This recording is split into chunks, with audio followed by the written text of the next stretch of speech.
Mga katrops, welcome back ulit sa aking channel, Sports React PH. At ngayon nga ay pag-uusapan natin ang balitang nawawalan na nga po ng gana ngayon na manalo ang Philadelphia 76ers.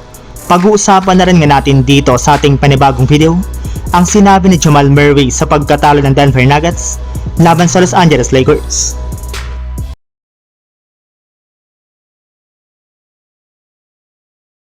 Bago pa man nga po mga katrops mag-umpisa ang second half ng season, ay marami nga pong umasa na makakahabol pa ang Philadelphia 76ers sa top 10 ng Eastern Conference at makakapasok pa sila kahit papano sa play-in tournament since magkakadikit pa nga pong record dito ng mga kupunan.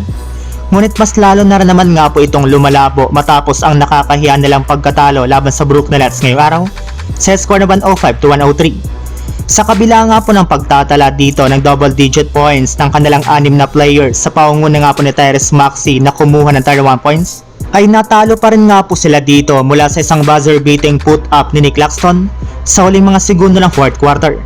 At dahil nga po sa pagkatalo na naman nilang muli, ay umabot na nga po sa 7 games ang kanilang losing streak at isang beses pa lamang nga po silang nanalo sa kanilang huling 10 laro.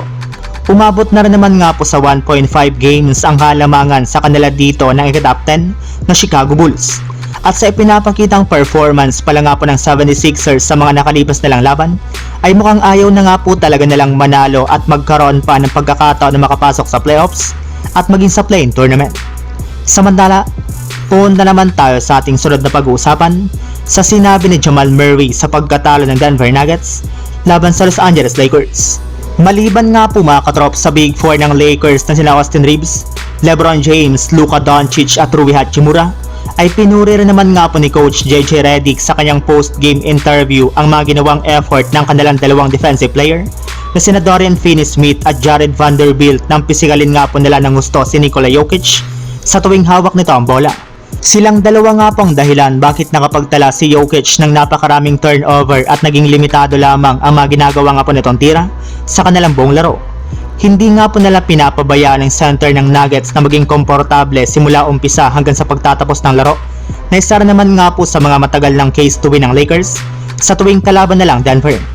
Pero ayon nga po sa naging pahayag ng point guard ng Denver Nuggets na si Jamal Murray, tsamba lang naman nga po ang pagkapanalo ng Lakers sa kanila ngayong araw since wala rin naman nga po silang nagawang adjustment sa kanilang laban.